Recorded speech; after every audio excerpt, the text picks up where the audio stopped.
How many drafts on average would you do for, say, a Birdie's Bargain? And when do Well, you know that you're done? I don't know, because some parts you're going to rewrite many times. Other parts will stay the same as they were in the very first draft for some unknown reason. So when people ask me to count the drafts, I couldn't tell you. It's more, I just keep writing, keep working on it until it feels good to me, and then I'll send it to an editor and she'll tell me how bad it is, and I'll write some more. Is your editor your first reader? No, for many years, but it was my husband. And then he died, and my editor, who edited from my very first book and was my editor for 40 years, was no longer able to edit. And I thought, well, I'll never write another book because my two main supports are gone. And I really sincerely thought that was the end. And I didn't mind, because I'd rather read than write anyhow. I could just read all I wanted to. I didn't have to work anymore. But then I went to Cuba, and I wanted to write that story. But we have this feeling, strong feeling, that you shouldn't write out of your culture. Well, my culture is pretty limited. I'm a 88-year-old lady who lives in a retirement community. And if I could only write books from my place in life, then I'm pretty limited.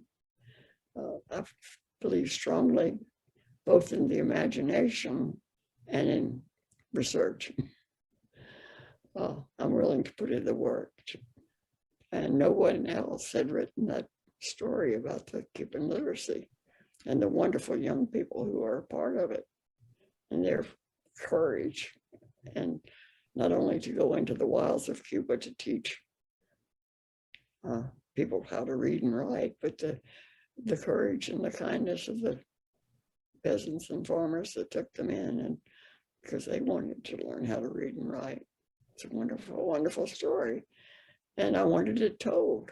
And no Cuban American had done it, partly because it's very hard for people who have such a vision of Castro's Cuba. They can't see that Castro did some good things for Cuba.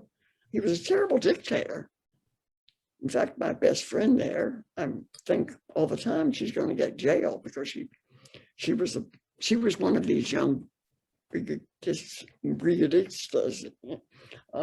in 61. And when I found that out, I thought, well, that explains the media, but it doesn't explain why she wouldn't put in jail, because she was always speaking her mind in a dictatorship, which is not a safe thing to do. And I'm not arguing about all the difficulties of Castro's Cuba, but I think we have to recognize they've got 99.9% literacy. We have 84%. They've got a wonderful medical program for everyone. They have free education from preschool through university.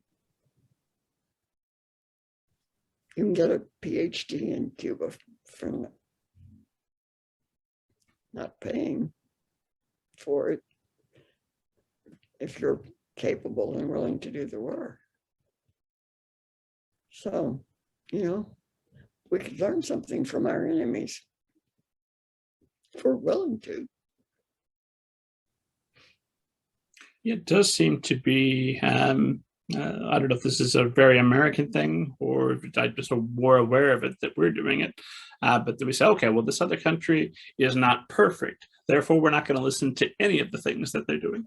Yeah, and well, in Brigadista here, you might remember that in the end of the book, she says, "No, my country's not perfect, but is yours."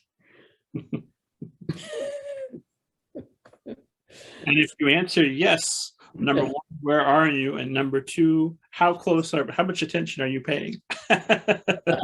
Exactly.